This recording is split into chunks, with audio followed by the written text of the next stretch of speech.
Death comes to Mort with an offer he can't refuse, especially since being, well, dead isn't compulsory.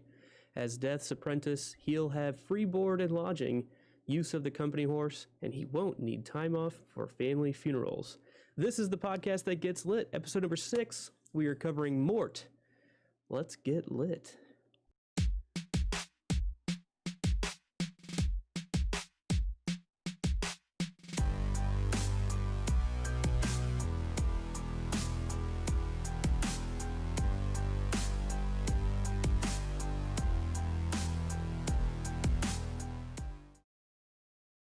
Choice. What a great choice. All right, welcome back, everyone. This is the podcast that gets lit. I'm Luke, that's Bailey, and we are here talking about Terry Pratchett's book titled Mort.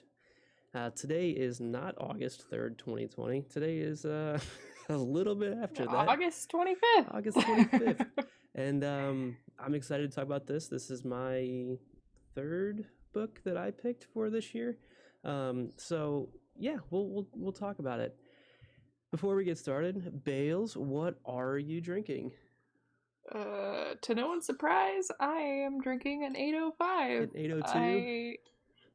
I pondered having a White Claw, but they were not cold, so... Not cold, huh? Here it is. And I am having, from Steampunk Brewery, a Mangolorian Way.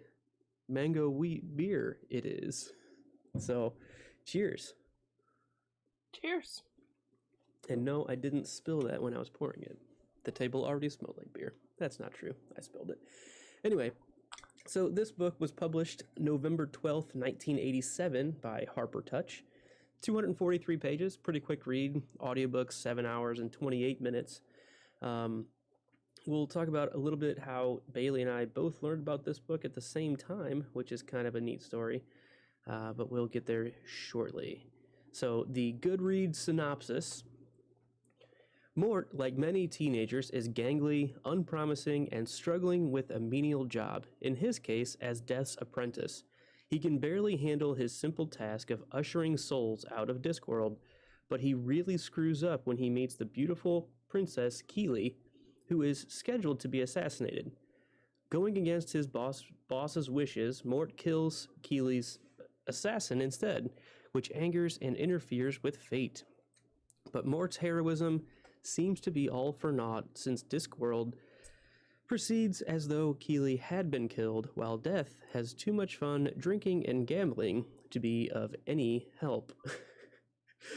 So, Bailey, I want you to kind of set the tone, set the picture of how, because this is the first book that both of us learned about at the exact same time, right? I would probably say that's accurate. The first book we remember being told about at the same time. Let's put it that way. Pretty true. So we were at one of Luke's friends' pre-wedding dinner, I guess you could call it. Like everybody's getting together. We're all gonna have some drinks and have a good time. It was kind of like a pseudo rehearsal dinner, if you will. Yeah, minus the rehearsal. Right, it was more just the catching back up. Exactly. But so last May in Colorado, and one of Luke's old friends, we started talking about books and, what have you read anything good lately? And, funny you should mention it. We read books and talk about them all the time. And lo and behold, we get this recommendation to pick up a book by Terry Pratchett called Mort. Yeah. I think it was my buddy Joe, and he recommended Mort and Guards, which I've gone through both. I think, Bailey, you've only read this one. But I'll also mention that discussion happened at probably one of the best all-around breweries I've ever been to. So kudos to Liquid Mechanics. Really solid. If you're ever in the Denver, Colorado area, I highly recommend it. Bailey, are you still with me, or did I lose you? I think I'm here. No, your video is frozen? Okay, just making sure. Well, what's new? You're good now. All right. So, initial thoughts on this book. I read this book several times since it was recommended in a year and a couple months ago. I really enjoyed it. I know you have potentially a different feeling about it. It's not even that I didn't enjoy it per se. I think I've listened to it about 4 times and read through, I don't know, about a third to a half of it. The audiobook narrator has put me to sleep every single time I've tried to read it, listen to it. And I think to the point where even once I finally picked it up and was reading it, I was still in the mindset of the audiobook narrator is talking to me. I am falling asleep. This is getting boring. And the premise of this book is so good. I wanted to like it so gosh darn bad. But I just could not focus on the audiobook like I would. I can't just sit and listen to an audiobook and like not do something. So I'm either like I'm listening to audiobooks when I'm at work during the day, or I'm listening to audiobooks when I'm cleaning. I can't just like sit there and solely focus on the audiobook. So for me, it was kind of, I'd get caught up in whatever it was I was doing, and I didn't even remember the last 5 minutes of what I'd listened to, unfortunately. Yeah, no, and I can definitely say it feels like very light reading, but the way it's written, so I would describe the writing by Terry Pratchett, and I've read a couple different things by him now. If you've read anything about, or you've seen the show Good Omens, he's one of the original writers of that with Neil Gaiman.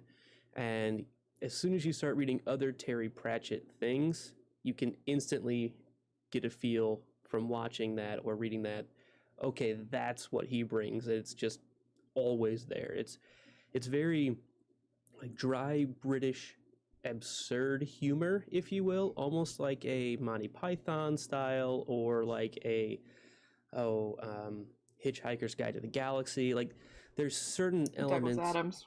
yeah, about the way it's written that it's very much in that style. So I can see if you're being pulled out by the narrator reading it to you, this is something you kind of have to focus on because you're going to miss all these little one-liners or offhand comments or super dry, like that doesn't make any sense, but it's hilarious because of it. But if you're distracted by the narrator, yeah, I can definitely see this being, it's very easy to get lost. It's very easy. So mention, it's a short audiobook. It's, what is it, 7 hours and 28 minutes. And typically I listen to audiobooks on like 2.5 minimum. I listened to this on 1.25 and still could not focus on it, which was like pulling teeth in and of itself because I don't do audiobooks at speed. Like it drives me crazy. So it was just really disappointing as a reading experience to not be able to listen to it as fast as I wanted to not like get all of the humor. And there were parts where I'm listening and I'm like, oh my god, that's so funny. But I had to like sit there and literally just like stare at a wall and only focus on the book. Yeah, no, I completely agree. Like I get that, and I'm not offended at all. Like I get it because I read the book too, and I read it a couple times because I was doing the same thing. I kind of blitzed through it at first to get the overall general impression, and then kind of reread it a couple times to really start understanding almost what the plot is, that's going on. So we kind of talked about it, but I really think the satire in this book is quite good. I mean, it's a shining example of kind of like I already said, I've already said the similar things, but if you enjoy those types of humor, you will enjoy this book. You will enjoy just the way it's written. It almost has a very Lemony Snicket feel to it as well. The way the narrator jumps in and out to tell the story to the audience, it's very much a book that's being written for a very specific purpose. And I enjoy that quite a bit. And they're always just like little offhanded comments like, oh, well, that was, he has like a dramatic scene change and he's like, well, that's not really what happened. This character didn't say that to this other one. I just did that for dramatic effect. And in the movies, they would call it like a such and such cut or whatever.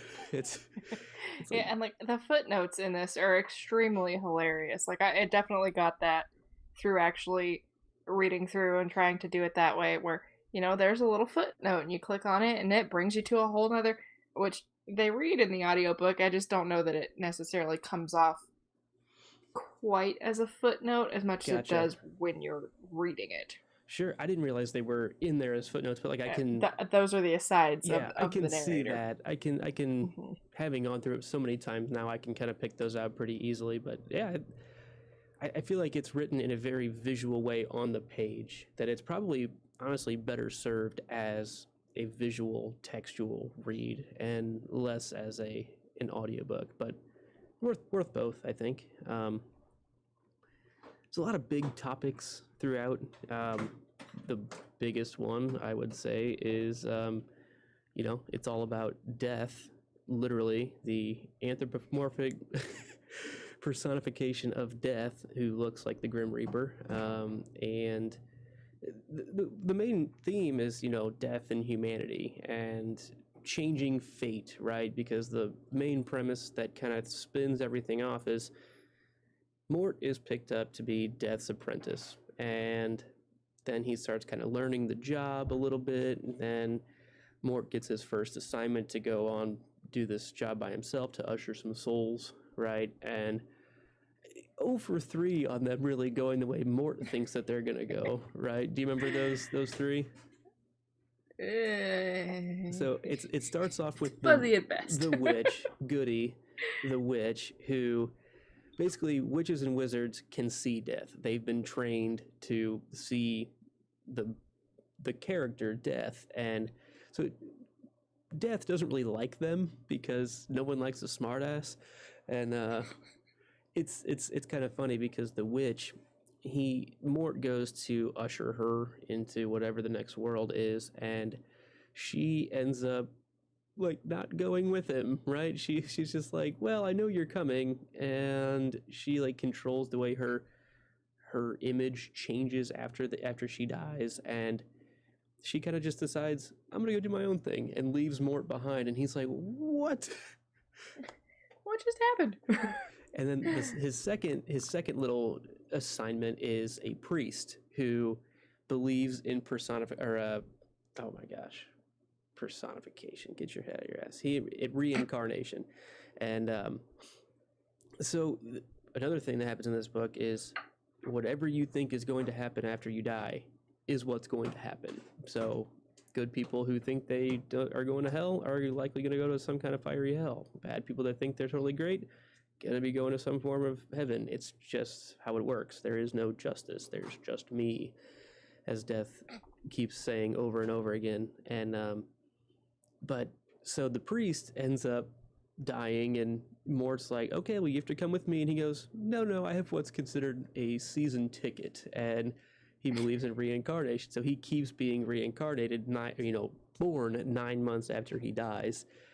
And so, like, this is a tough job for Mort because he doesn't have any indication that this is how day one's going to go. And so then the third one is Princess Keeley, who he sees and prevents from being assassinated. And that is really the big thing that causes, I would say, the primary plot in the book of almost like two realities diverging to an extent. And, what was fated is what's supposed to happen. What Mort interferes with is what is actually happening. And yeah, so there's a lot of confusion going on because we have like two realities going on at the same time. And the real reality, the farther away from the specific events around Keeley that you get, the more of the normal time is back in play. And it's almost like converging back into a center point that is Princess Keeley for fate to kind of take things back over. But that's the big inciting event, if you will, Mort preventing Princess Keeley from being killed and just disrupting the whole flow of reality. He throws a wrench into the whole darn process. Right, absolutely.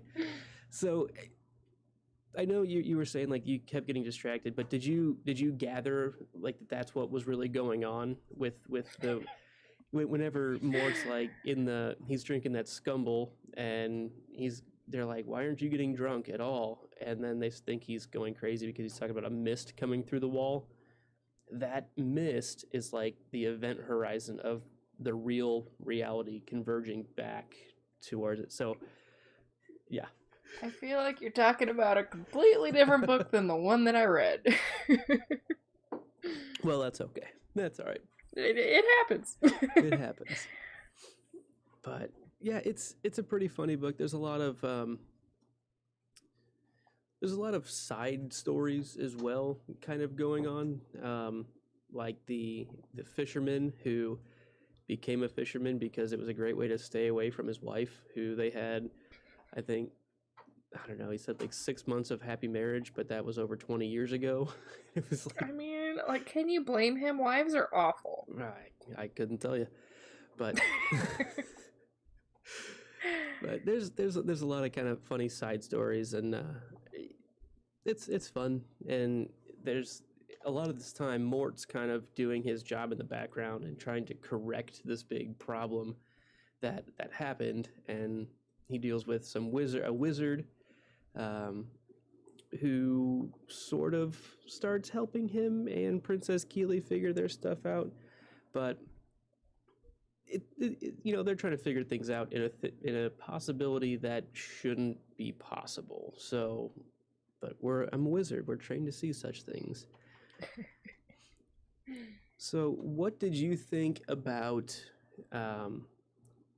Isabel and Albert, the two characters that kind of live in Death's like little house, if you will? Mm-hmm. Do you remember much about what they had going on? Not so much specifically about Albert, but I do remember Isabel. And what like struck me as the funniest bit is when Mort first meets Death, and Mort's father is there. He's about to pick him up from this job fair, if you will. Mm-hmm.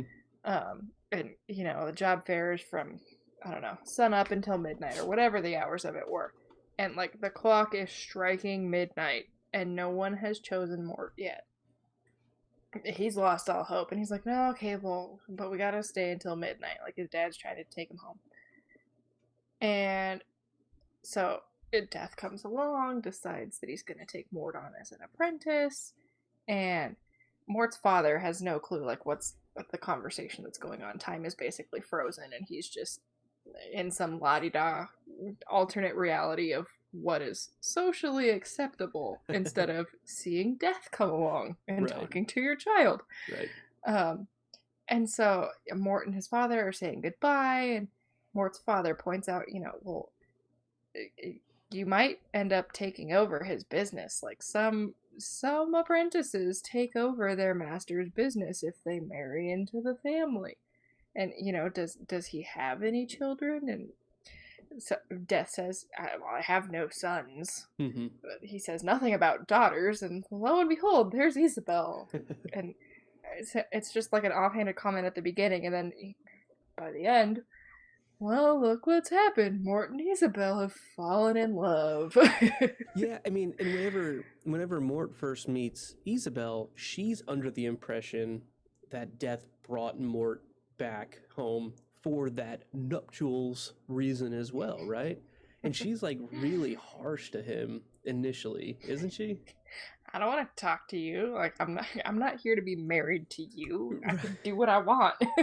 Well, and he had no idea that that's what she was thinking. He was just like, he sees what we've seen. Why is she being so mean to me? What did I do? Yeah. I really like Mort. I feel like he's got a great heart, and probably, in all honesty, one of the most normal people in the book. It's almost like the everyday person who just gets thrust into this, and nobody around can understand what makes him so special, when really it's like everyone else is just off the wall bizarre. Everyone else is just weird. Right. But, which, like, is so funny because Mort is, he's described as gangly, and he's not like extremely attractive. Like he's just that awkward teenager, pretty much. And he's the most normal one of the bunch.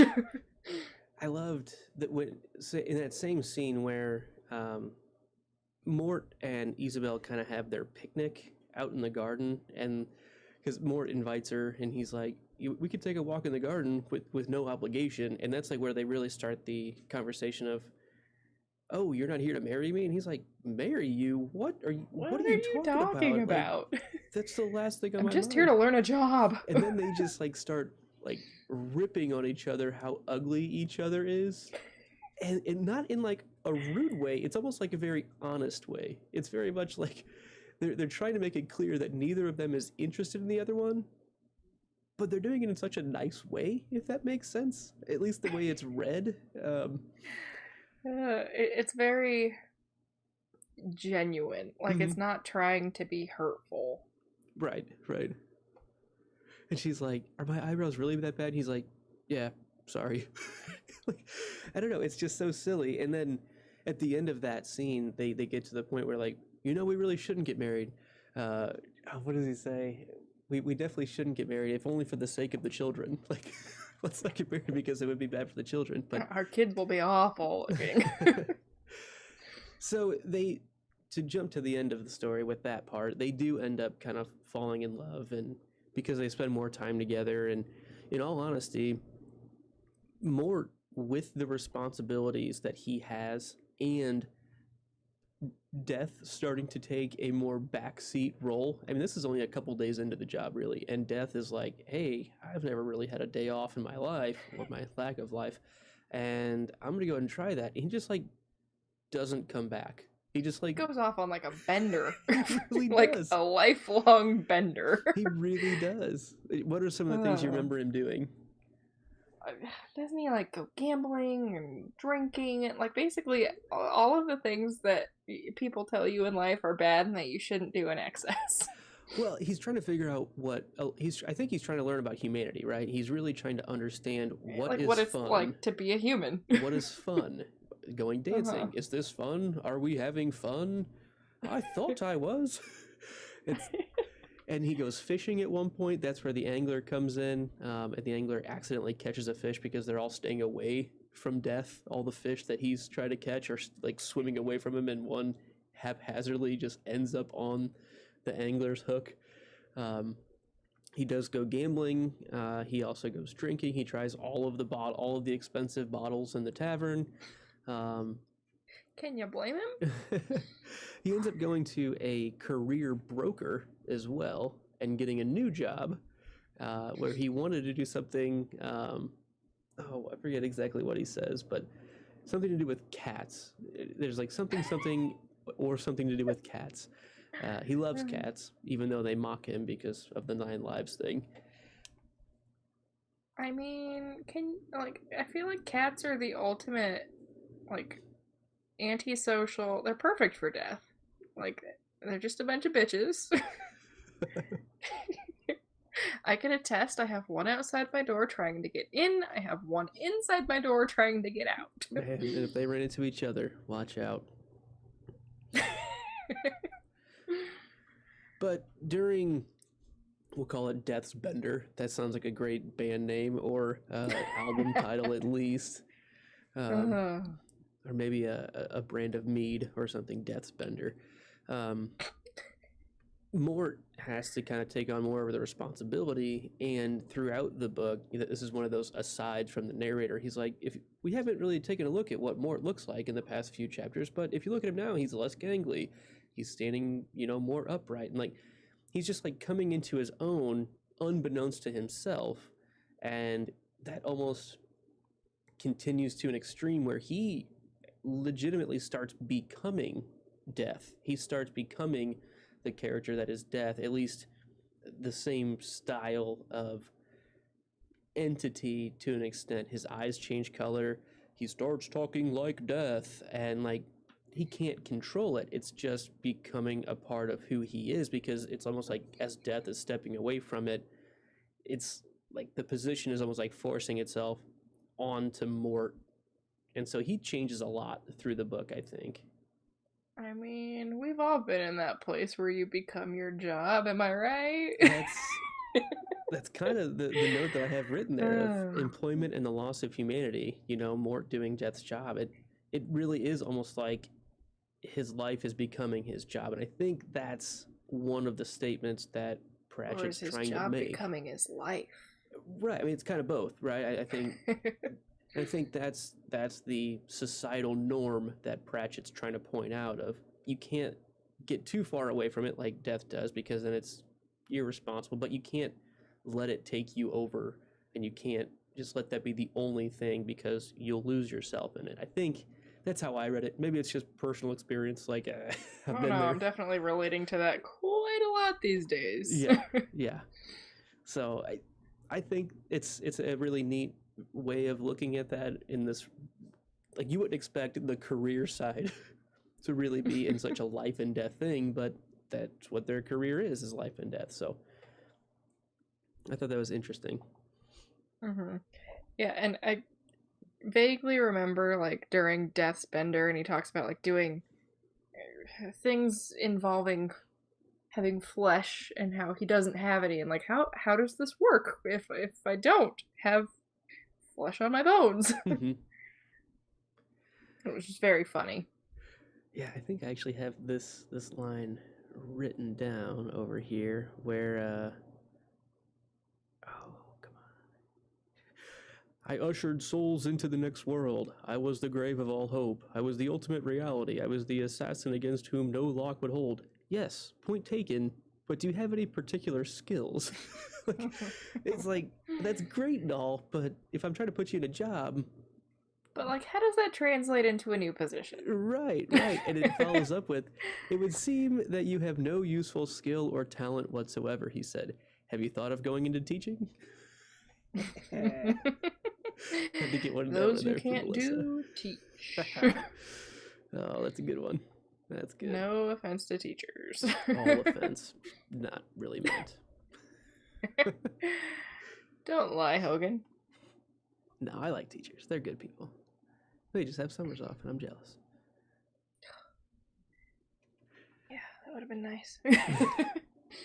So, what are your thoughts on basically, the after death being basically whatever that person thought it was going to be, right? Did you get that out of it? That it doesn't really matter? I mean, I feel like that's kind of how I feel about death in general. Like, probably nothing happens, and because I feel probably nothing happens, nothing's gonna happen, personally. Mm-hmm. But, like, it's nice that it's just open to interpretation. If you believe in reincarnation, then you'll be reincarnated. If you felt you were an awful person in life, then you're gonna go visit the man downstairs. If you felt you were a wonderful person, even if you weren't, you're gonna go visit the man upstairs. Like, and whatever there's that no means to you. set in stone. Yeah, and it's just whatever that means to you. For me, someone upstairs might be God, quote unquote. For you, someone upstairs might be a bartender. If that's what that's my choice. That's what I'm crossing my fingers for, if honestly. I'm just gonna start believing that, going to the great bar stool in the sky. That's what's gonna be on my grave. That's what's gonna be on there. Yeah, like, it was so open-minded, I feel. Mm-hmm. And so clearly here in Discworld, gods are real, right? They're a real thing, and it brings up like 900 some odd. Yeah, at least the ones that the I guess it was the priest in that was aware of, and they're like, there could be more.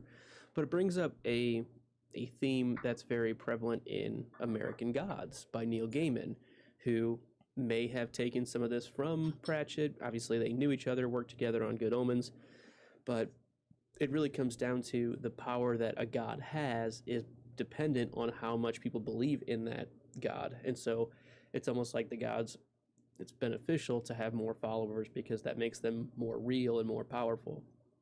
But if they fall out of favor or people stop believing, they become much less powerful. And so I thought that was a really neat thing that I just saw maybe the seed for it here. And I'm sure that's an idea that's in many other books, but just knowing the very direct connection between these two authors, it seems like there's probably a kernel of influence there, which is really neat. And I think that probably holds true for the Good Omens book as well, to an extent. So it kind of reminds me of like the belief that, you know, even after you pass away, you live on as long as people remember you and people still talk about you and think about you. It's almost like that, but in reverse. Like, as a god, you still exist because someone believes in you. Right. Yeah, it's just a neat way of kind of giving credence to one thing or the other, and you know, whether you believe or not, in this story, in this world, Discworld, that in this seems world, to it be really true. doesn't matter. Yeah. I feel like there's a lot of other neat little scenes. I just recommend reading the book because it's almost, to me, it's tough talking about this book because it's like trying to podcast about a comedy show to an extent. It's, you don't want to just sit here and say, "Oh, remember that time and it was funny? Remember that time and it was funny?" It's like, well, like, that doesn't really work that well, which is why we haven't done comedy shows. I'm not saying it's not possible. It's just, it doesn't seem as easy to do. We would not be as funny as the source material. Right. Let's put it that way. I wouldn't be doing it justice.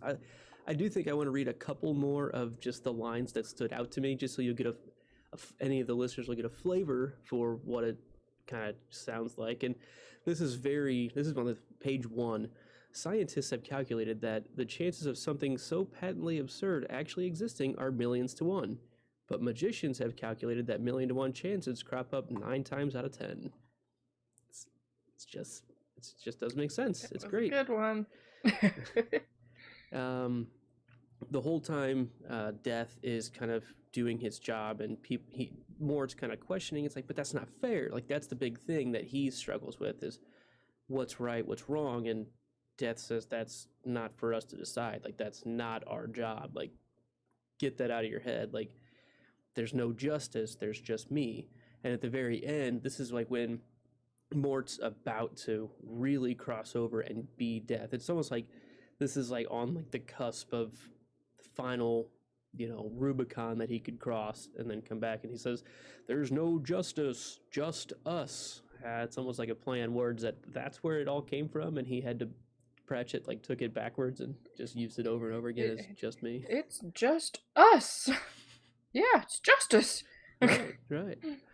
Let me see. I'll just pick one more. Just one more. Make it a good one. Pick a good one. It's a long one, but it's funny. I think it's funny.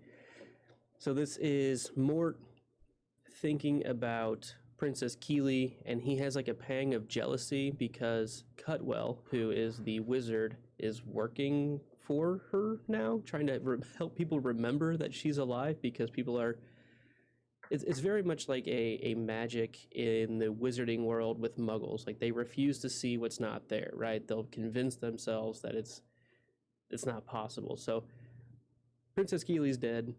Everyone knows that she should be dead, but she's still walking around, so that's confusing for people. And Mort saves her life, whatever. But it comes to this line: "She's only met you once, you fool. Why should she bother about you?" "Yes, but I did save her life. That means it belongs to her, not you. Besides, he's a wizard. So what? Wizards aren't supposed to go out with girls. They're celebrate. Celebrate? They're not supposed to, you know." "What? Never you know at all?" said the internal voice, and it sounded as if it was grinning. "It's supposed to be bad for the magic," thought Mort bitterly. Funny place to keep magic. Mort was shocked. "Who are you?" he demanded. "I'm you, Mort, your inner self." "Well, I'd wish you'd get out of my head. It's quite crowded in here with me. It's quite crowded enough with me in here." "Fair enough," said the voice. "I was only trying to help, but remember, if you ever need you, you're always around." "Well," thought Mort bitterly, "that must have been me. I'm the only one that calls me Mort." The shock of the realization quite obscured the fact that while Mort had been locked into the monologue, he had ridden right through the gates of the palace. Of course, people rode through the gates of the palace every day, but most of them needed the things to be opened first. So it's a bit of a long paragraph, but it's Mort talking to himself and telling himself, well, if you ever need you, you're always around. I don't know, it's just silly. There's just some silliness. Yeah, there's a lot of strange humor like that throughout Mhm. this book, and it really works well. It does, but if the narrator is taken out of it, I'd say read it with your eyeballs. That's my number one tip. Don't listen to the book. Read the book. It's a pretty Do short the book, old too, fashioned thing. All right, so you ready to talk about favorite thing? Yeah. All right. We actually haven't mentioned it. I see it's in your list of highlights. Okay. But my favorite thing in the very beginning of this book, they talk about reannual grapes. Right. And basically you harvest the fruit before you ever plant the plant. So I'm gonna harvest it today, and a year from today I have to plant this grape in order for it to be here. From reannual grapes, you can make reannual wine, where you get the hangover before you do the drinking. So if you get an awful nasty hangover, you have to drink a ton to get over it. To get over it. It's great. It's so great. Oh no. Oh no. Did we lose our video? Are we still live? Should be. Hello? Oh no. Oh no. Bailey. Oh, come on. Well, give me just a minute. If we're still live, we'll be right back.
calling it a day.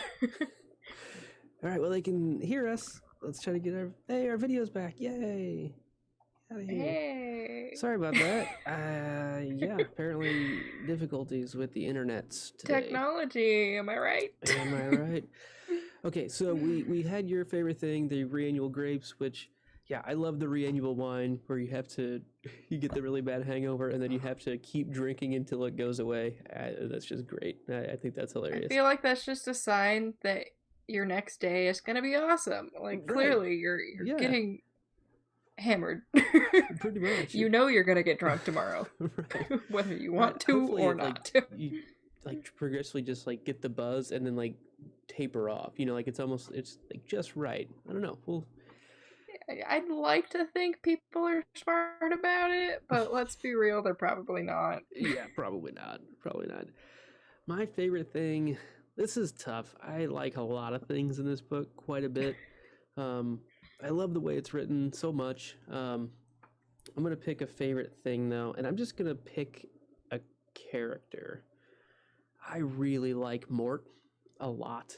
I feel like the relationship between him and Death, the character, is just great because from the very first thing we see in the book is Death actually kind of gazing out into the world and picking Mort. He sees this boy and he just says yes. I don't know if he was already planning to figure out a way to get out of being Death or what, but he actively chooses Mort ahead of time. Then he goes to this career fair and nobody talks to Mort the whole time. And it's almost like maybe it was Death's influence being there that steered people away from choosing Mort because Death had already selected him, is how I read it now. The aura of Death was around him, and so nobody wanted to go near him. Right, absolutely. Because there's nothing wrong with Mort. There's no reason he couldn't have gotten picked to do any of these other jobs, including thievery. Someone's got to do it. And I don't know, I just love the way Mort kind of develops and gains his own self-confidence, and he's just intelligent, I think, to an extent, and everyone looks at him as he's just this big dumb oaf, but he's not. He's just, he has a bad habit of reading. Whoops. I don't know, I think he's a great character, and by the end, he takes on Death head to head. He challenges him to a duel to save his friends, and he has an advantage in this fight because Mort knows what it's like to be Death, but Death doesn't know what it's like to be Mort. And I just think it's a really great fight, and it's great character growth, and yeah, I think Mort's a really, really interesting character, and I just enjoyed reading about him quite a bit. All right. That kind of transitions right into my one love of this book, and it's Mort when he keeps getting called boy, and every single time he gets called boy or lad. My name is Mort. I have a name. Please use it. I'm determined to get them to call me Mort. Stop calling me boy. Mm-hmm. And it's so funny. Every time it happens, you think eventually someone would get it right, and they never do. I think I'm gonna kind of pull a cop out and say that that's almost my one love as well. That paragraph that I read earlier where he's his inner monologue and he's talking to himself, mm-hmm. and he's like, who are you? And he's like, well, I'm you. And by the end of it, he's like, well, get out of here. It's crowded enough with just me in here. And Mort says to himself, he's like, well, it had to be me. Nobody else calls me Mort. And he's just so adamant about yeah, I'm a person and I matter.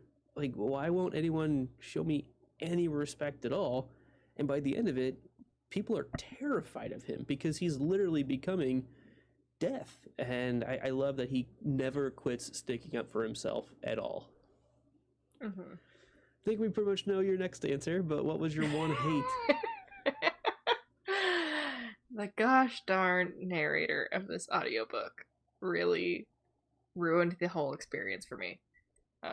So I'm definitely interested in reading other books in the Discworld series, but I will strictly be reading them from here on out. Or just checking the narrator ahead of time. Honestly, I don't even want to risk it. I mean, I've had one of our books in this series that we've done, this Kid Slit series, and the narrator took me out of it a couple times. I think we've discussed that. It makes a big difference on how you approach a book, especially for the first time, right? Mm-hmm. It's it's one thing if, you know, you read a book at a time and you have it in your head and then the narrator just sounds different, but they're fine, like whatever. It's totally different when it's that rough that it takes you out of it entirely. Well, and like even to the point where I listened to this, I think 2 or 3 times before I finally said, okay, I'm gonna rent the ebook from the library and try and just actually physically read through it. And to the point where when I was physically reading the book, I still had the narrator in my head. Like I think it put me off that much that I couldn't even get through reading it Mm-hmm. without thinking about it. So Yeah. not my favorite, which it happens from time to time and it's unfortunate, but not every narrator is everybody's cup of tea. Yeah, totally fair. Totally fair. One hate.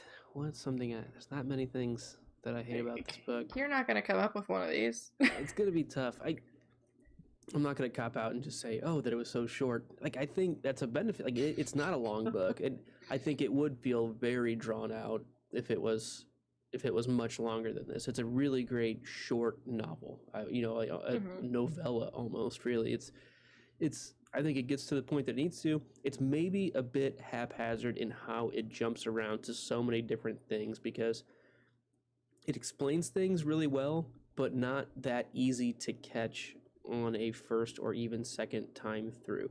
I think it maybe does a few too many quick jumps from random scene to random scene, all of which are either funny or contextually relevant, but I feel like it could have been slimmed down on some of the ancillary things because of someone like you who's reading it and getting lost for a different reason.